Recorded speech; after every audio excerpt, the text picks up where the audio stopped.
malam pemirsa, Maluku Antar Nusa edisi hari ini Rabu 9 November 2016 kembali hadir menjumpai Anda bersama saya Olivia Ririmasi. Redaksi kami telah menyiapkan sejumlah informasi untuk Anda simak di malam hari ini. Namun sebelumnya saya mengajak Anda ikuti kilas berita utama.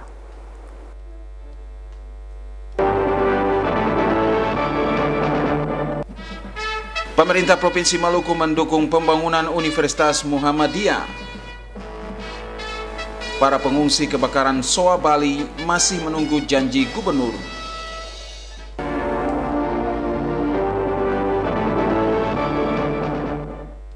Pemirsa, demikian tadi cuplikan berita utama malam ini dan saya mengajak Anda kita ikuti berita pertama.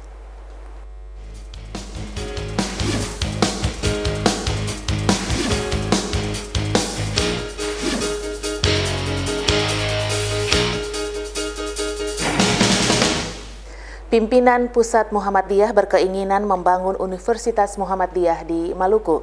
Keinginan tersebut disambut positif oleh pemerintah Provinsi Maluku.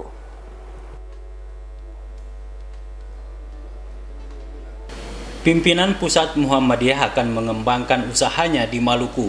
Pengembangan usaha yang akan dilakukan diantaranya pembangunan Universitas Muhammadiyah. Selain Universitas Muhammadiyah, pimpinan pusat juga akan membangun rumah sakit di Maluku.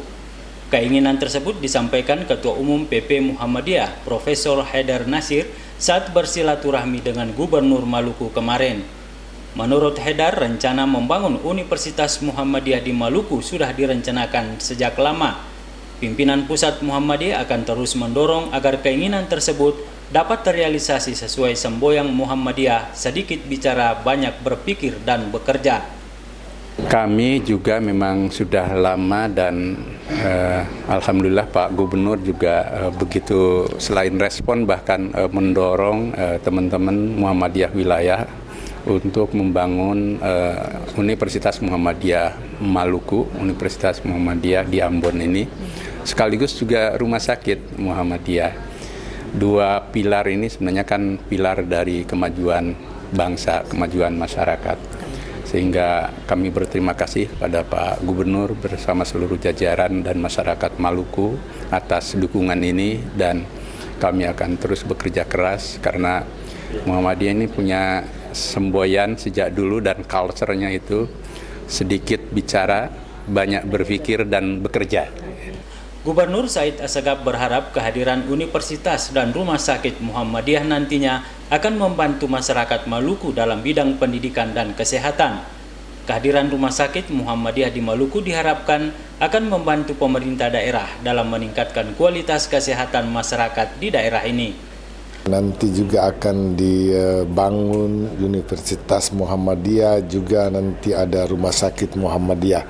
Nah ini membanggakan kita ya, karena agar paling tidak masyarakat saya yang sakit itu sudah bisa memilih ya, memilih rumah sakit mana, dan pasti banyak dokter yang akan datang ke Maluku. Ya, ada rumah sakit Muhammadiyah, nanti ada rumah sakit Siloam juga, ada rumah sakit pemerintah daerah yang akan kita bangun. Harapan saya seperti itu ya, mudah-mudahan kegiatan-kegiatan Muhammadiyah membantu ya pemerintah daerah dalam rangka membangun Maluku yang benar-benar aman. Rencananya pada Februari tahun depan akan dilakukan peletakan batu pertama pembangunan rumah sakit dan Universitas Muhammadiyah di Maluku. Peletakan batu pertama itu bersamaan dengan pelaksanaan sidang Tanwir Muhammadiyah di Kota Ambon. Frida Raiman Hamzah melaporkan. Kehadiran Muhammadiyah di tengah masyarakat harus menjadi pelopor bagi kemajuan bangsa. Hal itu disampaikan Ketua Umum PP Muhammadiyah Profesor Haji Haidar Nasir saat melakukan pengajian dan silaturahmi dengan keluarga besar Muhammadiyah Maluku kemarin.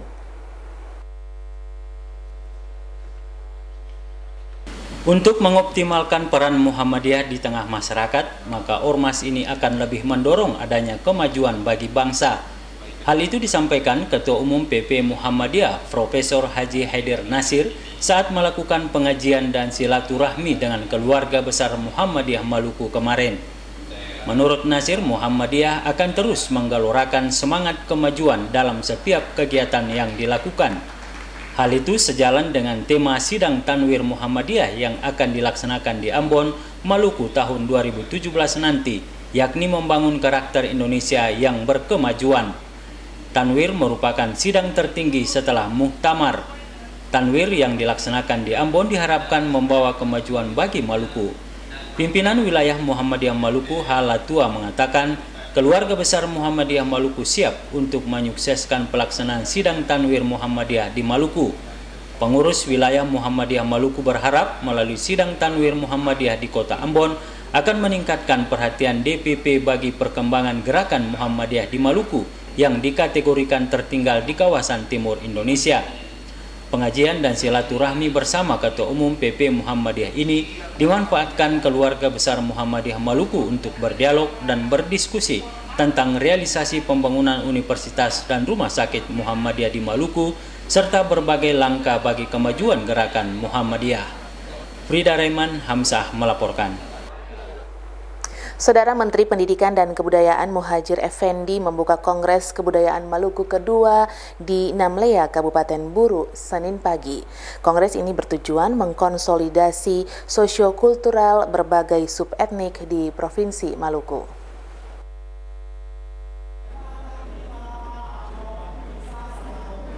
Kongres Kebudayaan Maluku kedua yang digelar di Namlea, Kabupaten Buru dibuka Menteri Pendidikan dan Kebudayaan Muhadjir Effendi. Kongres itu mengambil tema mengukuhkan identitas Maluku dalam perspektif Buffalo. Mendikbud Muhadjir Effendi meminta masyarakat Maluku terus menjaga solidaritas dan hubungan persaudaraan, kemalukuan dan gotong royong. Effendi berjanji akan melakukan pendidikan berbasis keterampilan yang mengandung pengenalan budaya lokal dan tradisi-tradisi di setiap daerah. Menurut Mendikbud, saat ini di Maluku ada 4 bidang yang menjadi prioritas sekolah menengah kejuruan untuk dikembangkan, yaitu pendidikan kelautan, pariwisata, ketahanan pangan, dan ekonomi kreatif. Sumber daya di Maluku dapat dikembangkan lewat pemberdayaan pendidikan karakter berbasis budaya lokal dan kemandirian. Effendi berharap ke depan sektor pariwisata dapat lebih dikembangkan agar dikenal hingga ke mancanegara dan menjadi sektor unggulan di Maluku. Dari Namlea, Kabupaten Buru, Ernst Stasi Jawa melaporkan. Dalam upaya meningkatkan pengelolaan, pengawasan, dan pemeriksaan keuangan di daerah ini, BPKB bersama Program Pasca Sarjana Universitas Patimura memberikan beasiswa STAR BPKP dengan minat khusus akuntansi. Tahun ini, 6 mahasiswa penerima beasiswa STAR BPKP mengikuti ujian komprehensif perdana untuk Strata 2.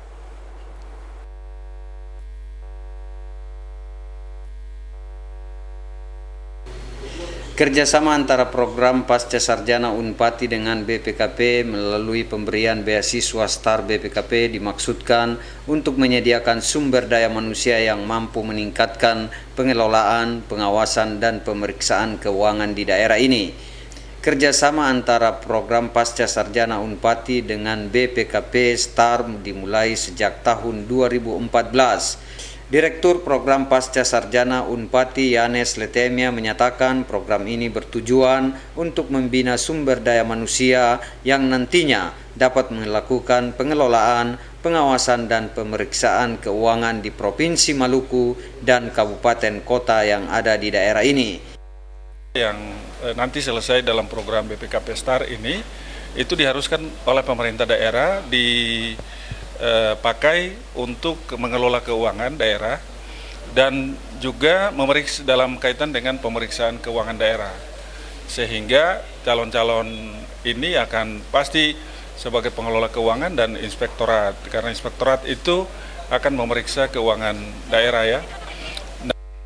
Ujian komprehensif perdana mahasiswa penerima beasiswa STAR BPKP Angkatan Pertama dipimpin Direktur Pasca Sarjana Unpati Yanes Letemia yang didampingi Ketua Program Studi Ilmu Ekonomi Muhammad Bugis, utusan dari BPKP Perwakilan Maluku, dan sejumlah penguji dari Universitas Patimura. Untuk ujian komprehensif perdana penerima beasiswa STAR BPKP tahun 2016 diikuti 6 mahasiswa. Keenam mahasiswa yang mengikuti ujian komprehensif perdana tahun 2016 ini merupakan penerima beasiswa BPKP STAR yang merupakan kerjasama antara program Pasca Sarjana Universitas Patimura dengan BPKP Perwakilan Maluku. Boy Nahrum, Unga melaporkan. Anda kembali menyaksikan Maluku Antar Nusa. Ikatan Istri Partai Golkar dan Kesatuan Perempuan Partai Golkar Provinsi Maluku hari ini mengunjungi pengungsi kebakaran Soa Bali. Mereka juga memberikan bantuan bagi para pengungsi korban kebakaran tersebut.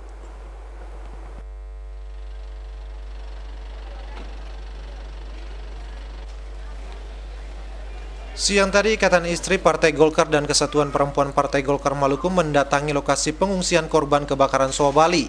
Ketua Ikatan Istri Partai Golkar dan Kesatuan Perempuan Partai Golkar Maluku, Nyonya Retia Sagaf, kepada para pengungsi mengatakan perhatian bagi warga masyarakat yang terkena bencana, terutama terhadap anak dan perempuan, adalah satu program yang menjadi prioritas dua organisasi perempuan tersebut. Dirinya juga meminta maaf karena baru dapat melihat secara langsung korban bencana kebakaran Soa Bali hari ini. Dalam kunjungan tersebut, Ikatan Istri Partai Golkar dan Kesatuan Perempuan Partai Golkar Maluku memberikan bantuan kepada para pengungsi di lokasi itu. Bantuan yang diberikan itu berupa kompor, beras, mie instan, dan peralatan masak dan makanan. Selain itu, mereka juga memberikan bantuan berupa pakaian layak pakai bagi perempuan dan anak-anak di lokasi pengungsian tersebut.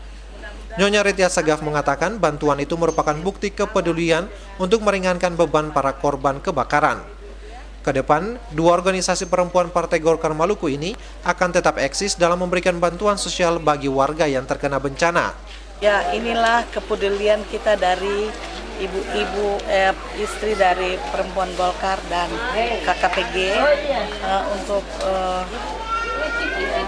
program-program yang diadakan oleh IIPG dan KPPG itu adalah salah satunya kerja sosial, bakti sosial. Dan kami semua dari pengurus Ikatan Perempuan Istri Golkar dan KPPG ini datang yang sangat mempedulikan kegiatan-kegiatan sosial atau bantuan-bantuan yang kita harus berikan. Ke depan kita tetap bereksis istri-istri perempuan Golkar dan KPPG untuk melaksanakan program-program yang kita sudah buat. Sekretaris Kesatuan Perempuan Partai Golkar Maluku, Fonilita Mauputi mengatakan, KPPG dan IIPG Maluku secara sinergis akan terjun langsung ke masyarakat dan siap menjawab setiap persoalan masyarakat.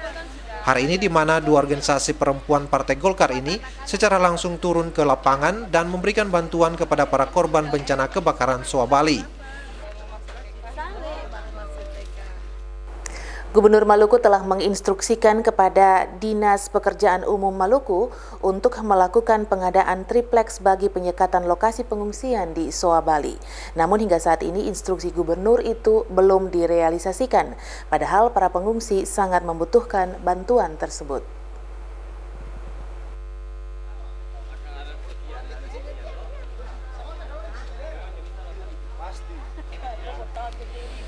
Saat kunjungan ke lokasi pengungsian korban kebakaran Soa Bali, Gubernur Maluku Said Assagaf menginstruksikan kepada Dinas Pekerjaan Umum Maluku untuk segera melakukan pengadaan triplex sebagai penyekat tempat pengungsian yang akan dihuni para pengungsi.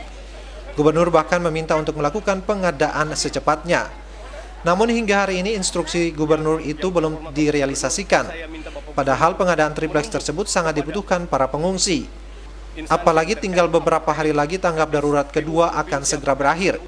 Dengan kondisi ini, Ketua Koordinator Pengungsi Korban Kebakaran Soa Bali, Haji Yus Uluputi, meminta agar Gubernur Maluku segera memerintahkan kepada Dinas Pekerjaan Umum untuk merealisasikan janji Bapak Gubernur bahwa merealisasikan 34 KK hunian huni, layak huni di bangunan Gedung Putih itu sampai dengan sekarang, yang mananya harus dipasangin kamar berupa triplex, kayu dan sebagainya, sampai dengan detik hari ini ya, saya melapor kepada Bapak Gubernur belum ada realisasi, belum ada tindak lanjuti bagaimana.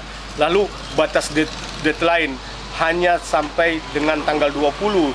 Apakah kami harus keluar, lalu kami tinggal di mana? Ya, ini jadi satu tanda tanya kepada bapak-bapak yang terkait ya. perintah Bapak Gubernur udah jelas ya. Kalau hal ini hari ini belum direalisasikan, lalu kapan mau direalisasikan? Selain itu, aliran listrik PLN dan air bersih di lokasi pengungsian yang akan ditempati sampai saat ini juga belum terpasang. Pemirsa, berikut ini dapat Anda ikuti kampanye dialogis calon wali kota dan wakil wali kota Ambon di sejumlah tempat di kota Ambon.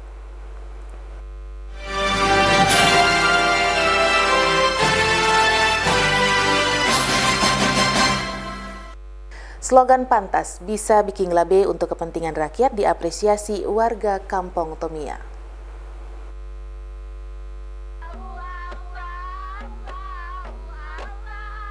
Warga Kampung Tomia, Desa Batu Merah, Kecamatan Sirimau, Senin sore menyambut hangat kehadiran paslon Paulus Kastanya dan Samlato Konsina. Kedatangan dua pasangan yang dikenal dengan jargon pantas karena diundang warga setempat dan inisiatif partai pendukung pada kampanye tatap muka paslon pantas. Yusuf Wali, kader DPD Partai Keadilan Sejahtera PKS Kota Ambon, mengatakan PKS adalah salah satu partai pendukung pantas. Dukungan yang diberikan PKS berdasarkan rekam jejak paslon pantas yang telah memberikan kontribusi bagi warga masyarakat Kota Ambon. Program-program prioritas pantas pro rakyat akan selalu didukung. Calon Wakil Wali Kota Ambon, Paulus Kastanya, di hadapan warga Kampung Tomia mengatakan visi pantas adalah mewujudkan Ambon berkeadaban, berdaya saing, sejahtera, berbasis kearifan lokal yang berkeadilan, dan didukung partisipasi masyarakat secara berkelanjutan.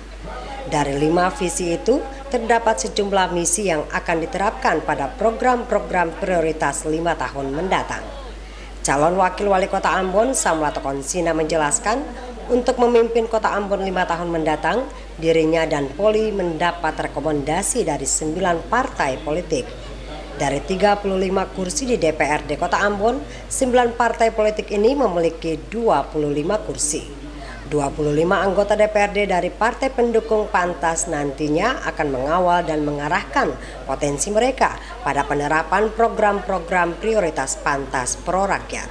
Sejumlah program prioritas pantas menandakan pantas bisa bikin labe lewat menyediakan lapangan kerja yang luas, pendidikan dan kesehatan yang berkualitas, harga kebutuhan pokok yang terjangkau, membangun sejumlah pasar tradisional yang layak di wilayah kecamatan, dan pro lingkungan untuk rakyat.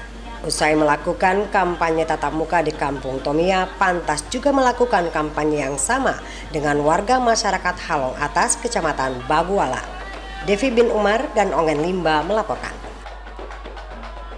Calon Wali Kota Ambon Richard Lohana Pesi meminta kepada wanita Katolik Republik Indonesia WKRI untuk memilih dengan nurani, bukan atas unsur paksaan.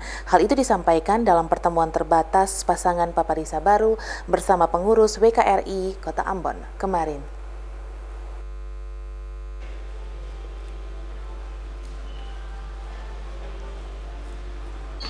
Perempuan merupakan kekuatan diplomasi yang kuat dalam suatu tujuan politik. Perempuan akan lebih mengandalkan nurani dibandingkan logika. Apresiasi Adipura terhadap Kota Ambon merupakan kontribusi besar kaum perempuan, utamanya mereka yang bekerja sejak subuh untuk menjaga kota ini tetap bersih. Hal ini diakui calon Wali Kota Ambon Richard Lohana Pesi pada pertemuan terbatas bersama pengurus wanita Katolik Republik Indonesia Kota Ambon Selasa siang. Calon Wali Kota Ambon Richard Lohana Pesi yang didampingi calon Wakil Wali Kota Ambon Syarif Adler menyatakan perempuan akan menyuarakan hak politiknya didasari pada nurani dan tidak dengan unsur paksaan. Ketua Presidium Wanita Katolik Republik Indonesia Lis Ula Hayanan menyatakan WKRI Kota Ambon memilih pemimpin yang cerdas dan tepat untuk memimpin kota ini 5 tahun ke depan. Dengannya WKRI mesti hadir untuk mendengar langsung program-program prioritas yang ditawarkan oleh pasangan calon wali kota maupun wakil wali kotanya. Sementara calon wakil wali kota Ambon Syarif Adler menyatakan dukungan WKRI akan memperkuat langkah pasangan Paparisa Baru meraih kemenangan di Pilkada 2017 nanti. Syarif Adler mengajak WKRI agar tetap mengutamakan nurani dalam memilih calon pemimpin kota ini yang mampu membawa perubahan bermakna untuk kesejahteraan warga Kota Ambon. Melkilatus Saule, Sarles Bolaman melaporkan.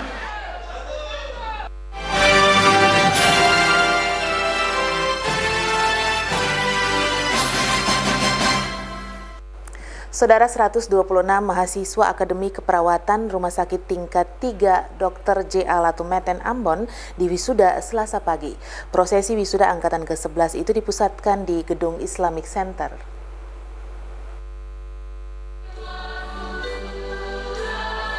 Akademi Keperawatan Rumah Sakit Tingkat 3 Dr. J.A. Latumeten kembali menghasilkan 126 lulusan ahli madya keperawatan. Para lulusan itu terdiri dari mahasiswa umum 120 orang dan mahasiswa tugas belajar sebanyak 2 orang. Dalam wisuda ini dilakukan pula pengambilan sumpah janji perawat oleh Ketua Dewan Pimpinan Wilayah Persatuan Perawat Indonesia Provinsi Maluku, Heri Yotleli. Menurut Yotleli, pengambilan sumpah ini merupakan tahapan sangat penting bagi perawat sebelum melaksanakan tindakan keperawatan kepada masyarakat, karena merupakan sumber dari nilai moral dalam praktek keperawatan yang harus dilaksanakan oleh setiap orang yang telah dinyatakan lulus dari pendidikan keperawatan dan siap melakukan praktek keperawatan. Setiap perawat wajib memiliki surat tanda registrasi atau STR. Salah satu syarat memiliki STR adalah memiliki surat pernyataan telah mengucapkan sumpah profesi. Kepala Kesehatan Kodam 16 Patimura, Kolonel Dr. Setia Budi mengatakan, wisudawan harus dapat meningkatkan profesionalismenya untuk menghadapi kemajuan ilmu dan teknologi, menghadapi persaingan yang semakin ketat saat ini. Dengannya mereka bisa memperoleh lapangan kerja yang sepadan dengan kompetensi yang dimiliki. Selama ini masyarakat menilai mereka yang kuliah pada institusi pendidikan kesehatan akan dijamin pemerintah untuk diangkat sebagai PNS. Pada kenyataannya, lulusan harus menunggu kesempatan pengangkatan melalui berbagai macam seleksi. Pihaknya berharap pemerintah daerah bisa mengakomodir lulusan keperawatan Akper Rumkit tingkat 3 Dr. J.A. Latumeten sehingga bisa mengurangi jumlah pengangguran tenaga kesehatan di Maluku. Para wisuda angkatan ke-11 Akper Rumkit tingkat 3 Dr. J.A. Latumeten ini, 3 mahasiswa mendapat penghargaan atas prestasi yang diraih selama menempuh pendidikan di lembaga tersebut. IPK tertinggi diraih Roland Lekatompesi dengan nilai IPK 3,55. Christine Sipahelut Kurniawan melaporkan. Tingkat kesehatan masyarakat di Maluku terutama di beberapa pulau dinilai masih rendah. Hal itu disebabkan belum meratanya penyebaran tenaga kesehatan serta rendahnya aksesibilitas masyarakat ke pusat pelayanan kesehatan.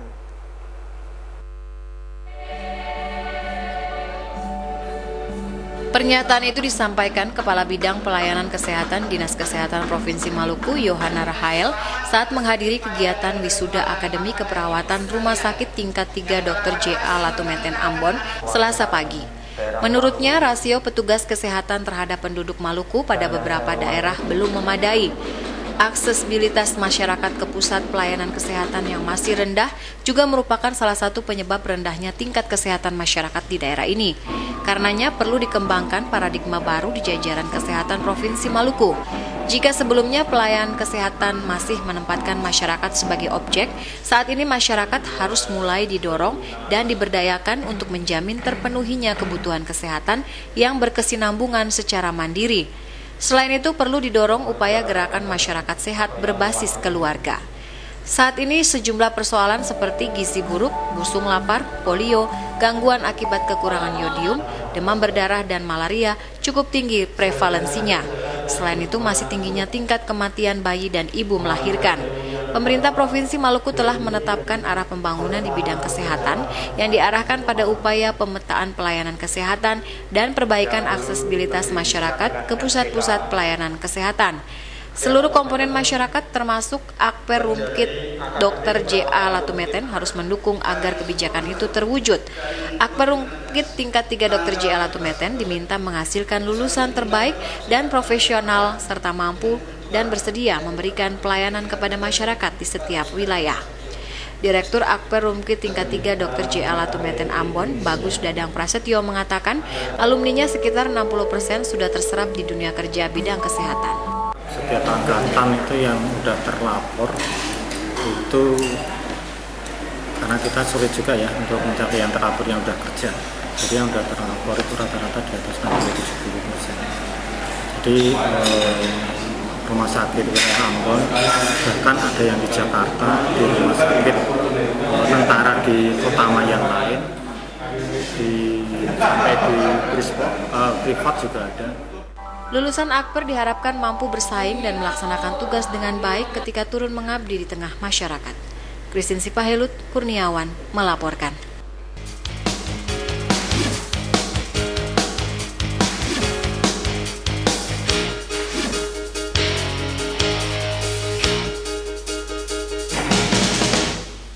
Saudara, Anda kembali menyaksikan Maluku Antarnusa. Walaupun pembangunan sarana dan prasarana penunjang Rumah Sakit Daerah Namrole, Buru Selatan hampir rampung, namun ada beberapa masalah yang harus diatasi agar rumah sakit itu berfungsi optimal. Salah satunya adalah kurangnya tenaga dokter spesialis.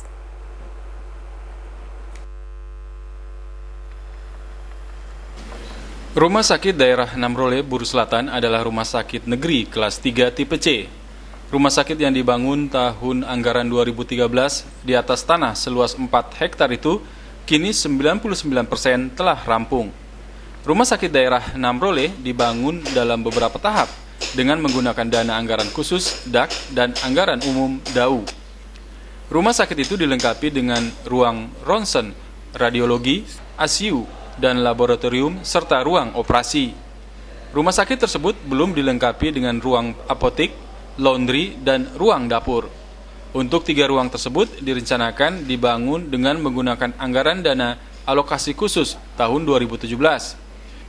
Walaupun rumah sakit tersebut sudah rampung dan direncanakan difungsikan akhir tahun 2016, namun masih diperhadapkan dengan masalah kekurangan tenaga dokter spesialis. Direktur RSUD Namrole, Sabaha Pata, mengatakan, kekurangan tenaga dokter merupakan hal yang harus segera diatasi agar rumah sakit itu dapat optimal beroperasi melayani masyarakat. RSUD Namrole hingga kini belum memiliki 1 orang pun dokter spesialis. Sementara jika hendak beroperasi, maksimal dibutuhkan sejumlah tenaga spesialis, diantaranya dokter anak, dokter bedah, jantung, dan ahli kandungan. Saat ini hanya tersedia 5 dokter umum dan sejumlah tenaga medis. Sabaha Pata mengaku masalah kekurangan dokter spesialis bukan hanya di kabupaten kota di Provinsi Maluku saja, namun di seluruh Indonesia. Untuk mendatangkan dokter spesialis, RSUD Namrole lewat pemerintah daerah telah berupaya melalui pemerintah Provinsi Maluku, namun hingga kini belum terrealisasi. Padahal gaji yang ditawarkan cukup besar, hingga 25 juta rupiah per bulan, namun tidak ada yang tertarik. Menyambut event MTQ Provinsi di Namrole tahun 2017 mendatang, RSUD Namrole juga akan dijadikan tempat tinggal bagi sejumlah kafilah. Ramalatukonsina, Bambang Yudaswara melaporkan. Seluruh bangunan gedung milik pemerintah Provinsi Maluku akan didata dan diberi nomor aset sebagai aset daerah. Kebijakan ini akan diperkuat dengan peraturan gubernur tentang daftar nomor aset daerah sebagai payung hukumnya.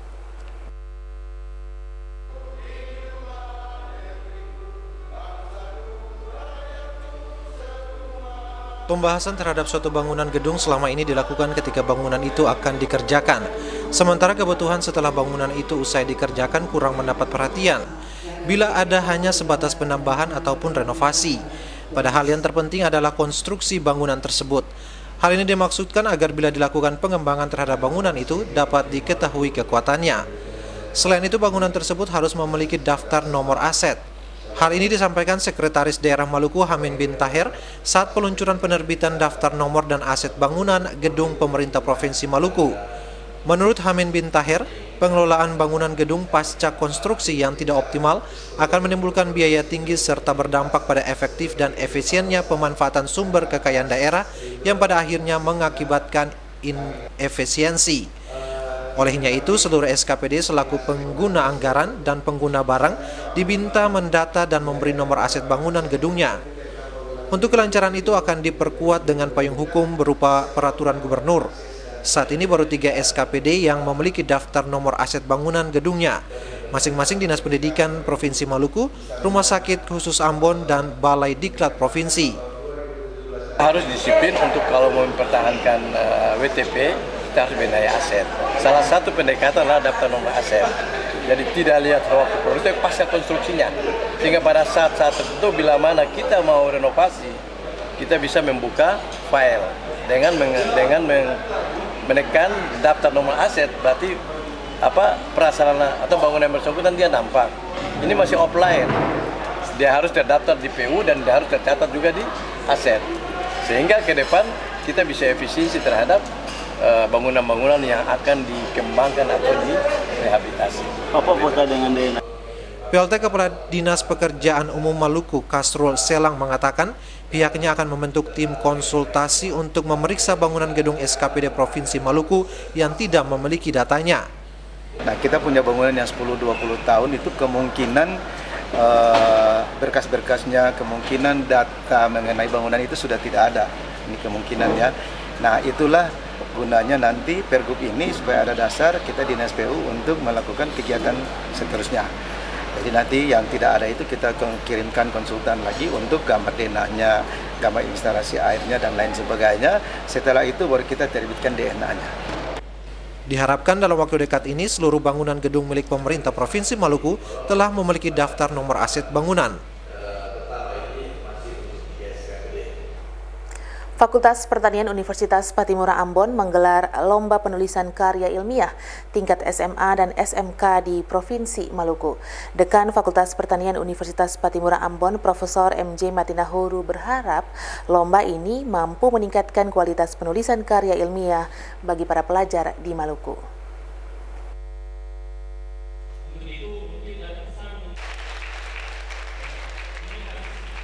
Dalam rangka Desnatalis ke-53, Fakultas Pertanian Universitas Patimura menggelar lomba penulisan karya ilmiah pagi tadi. Perlombaan itu diikuti 76 sekolah di Maluku.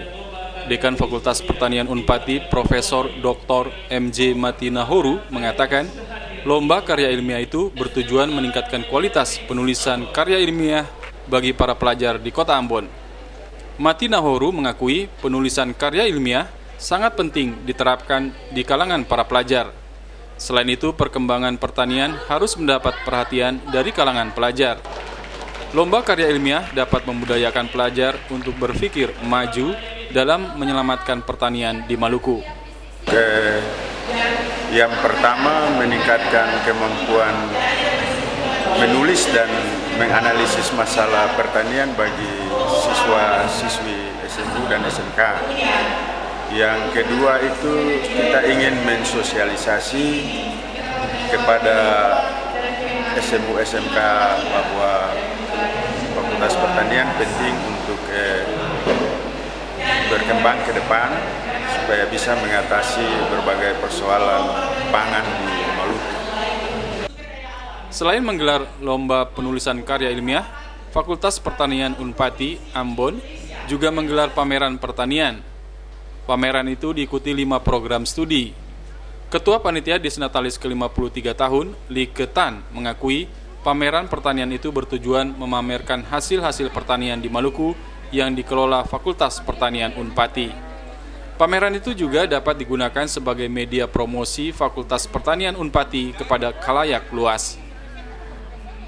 Pameran hari ini baru merupakan suatu terobosan Fakultas Pertanian yang diharapkan nanti kita akan pasarkan, kita akan perkenalkan ke masyarakat lebih luas lagi. Jadi tidak hanya di lingkungan kampus. Dan ini merupakan awal dari di mana kita mulai bergerak untuk memperkenalkan hasil teknologi yang kita dapatkan ke masyarakat dan mungkin kita bisa pasarkan keluar lagi. Budidaya lebah salah satu yang ditampilkan dalam pameran pertanian tersebut mendapat perhatian dari para dosen dan mahasiswa. Fani Letahid melaporkan. Komisi Informasi Provinsi Maluku menyidangkan laporan KNPI Maluku tentang penjelasan legalitas kepengurusan dari Kemenkumham Provinsi Maluku. Persidangan itu berlangsung di Ruang Anak Pengadilan Anak Negeri Ambon.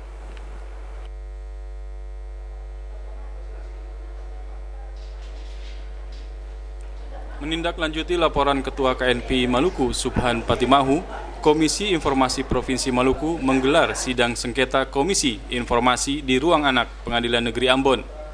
Sidang yang dipimpin Ketua Komisi Informasi Provinsi Maluku, M. Kami Fuad, menghadirkan termohon KNPI Maluku dan termohon Kantor Kemenkumham Provinsi Maluku. Dalam sidang tersebut, termohon Kantor Kemenkumham Provinsi Maluku menyatakan surat tentang penjelasan legalitas kepengurusan KNPI Maluku telah ditindaklanjuti ke Kantor Kemenkumham di Jakarta. SK legalitas KNPI Maluku dikeluarkan oleh Dirjen Administrasi Umum Kementerian Hukum dan HAM Republik Indonesia. Karenanya permintaan legalitas oleh KNPI Maluku sudah disampaikan kepada pemohon. Sementara pemohon, Ketua KNPI Maluku, Subhan Patimahu menyatakan pengajuan laporan ke Komisi Informasi Provinsi Maluku dikarenakan permintaan kepada termohon tidak pernah ditindaklanjuti. Melalui sidang KIP itu, Patimahu berharap permintaannya dapat terjawab. Menurut Patimahu, Kementerian Hukum dan HAM Republik Indonesia telah mengeluarkan SK legalitas kepengurusan KNPI dengan Ketua Umum Elfauz Arafiq. SK Menkumham itu kan pertama tahun 2015, ya, itu di bawah kepemimpinan Saudara Rifenarus, DPP-nya. Dan tahun 2016 bulan Februari dikeluarkan lagi SK Menkumham terbaru untuk Saudara Fat Elfauz Arafiq. Nah, kemudian tanggal 1 Agustus keluar lagi SK perubahan di bawah kepemimpinan Saudara Fat Arafiq karena perubahan sekjen. Sebagai organisasi turunan, mutandisnya adalah dari Fat Arafiq, tentunya turunnya ke kami.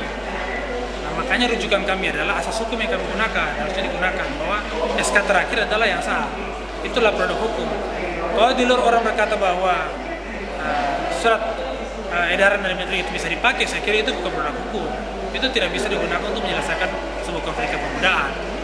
Sidang penjelasan dari Kemenkumham Maluku berakhir dengan mediasi. Pemohon dan termohon sepakat untuk mengawal dan memproses surat yang diajukan oleh KNPI Maluku tentang legalitas kepengurusan. Fani Letahid melaporkan. Sejumlah benda bersejarah ditampilkan dalam pameran kebudayaan Maluku yang digelar di Kota Namlea, Kabupaten Buru. Benda-benda bersejarah seperti fosil tengkorak kepala manusia dan duplikat bendera merah putih ditampilkan bagi wisatawan yang mengunjungi pameran.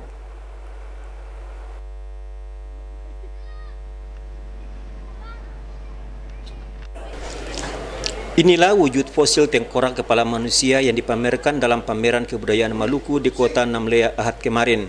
Fosil tengkorak kepala manusia ini diyakini sebagai korban perang kora-kora yang pernah terjadi di abad ke-17 di Pulau Buru, tepatnya di Desa Namsina, Kecamatan Waplau. Fosil-fosil tengkorak ini dulunya hanya disimpan masyarakat Desa Namsina sebagai benda keramat pada salah satu lokasi peperangan. Untuk kali pertama, fosil purbakala ini diambil dan dipamerkan kepada publik dalam pameran kebudayaan Maluku. Pemajangan fosil purbakala ini cukup menarik minat pengunjung pameran. Selain fosil purbakala, ada juga dipamerkan duplikat bendera merah putih yang konon dibawa dari Jakarta saat masa perjuangan kemerdekaan Republik Indonesia tahun 1945. Duplikat bendera pusaka ini diyakini masyarakat Buru sebagai salah satu bendera yang dijahit Ibu Negara Fatmawati Soekarno menjelang proklamasi kemerdekaan Republik Indonesia. Selama ini bendera merah putih tersebut tersimpan rapi di Dusun Siohoni, Kecamatan Namlea. Bendera ini sudah tersimpan di rumah salah seorang warga yang dulunya ikut berjuang dalam pergerakan kemerdekaan. Keotentikan wujud yang masih terjaga membuat benda ini juga menyita perhatian pengunjung. Wujud asli bendera bersejarah ini turut disaksikan langsung rombongan Menteri Pendidikan yang hadir pada acara Kongres Kebudayaan Maluku kedua. Selain kedua benda tadi, ikut dipajang pula beberapa benda sakral lainnya seperti keris, parang, dan tombak, serta budaya tanaman obat-obatan dan produk olahan asli Pulau Buru. Dari Namlea, Erin Stasi Jawa melaporkan. Lebih dari 80 peserta mengikuti Musabaqah Tilawatil Quran ke-27 tingkat Kecamatan Teluk Ambon. Event tersebut digelar untuk mempersiapkan Qori-Qoriah yang mewakili Kecamatan Teluk Ambon pada MTQ ke Kota Ambon ke tahun 2016.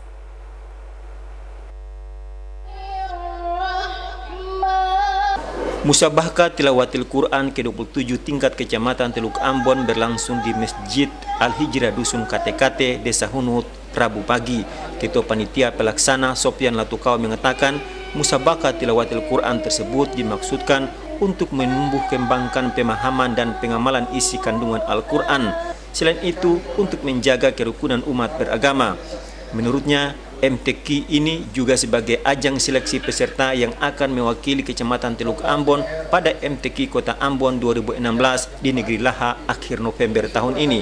Lebih dari 80 peserta akan mengikuti 6 mata lomba, yakni tilawah kategori anak-anak, remaja, dan dewasa, tartil anak-anak, hifzil, fahmil, sahril, dan khat atau kaligrafi hiasan, naskah, dan dekorasi.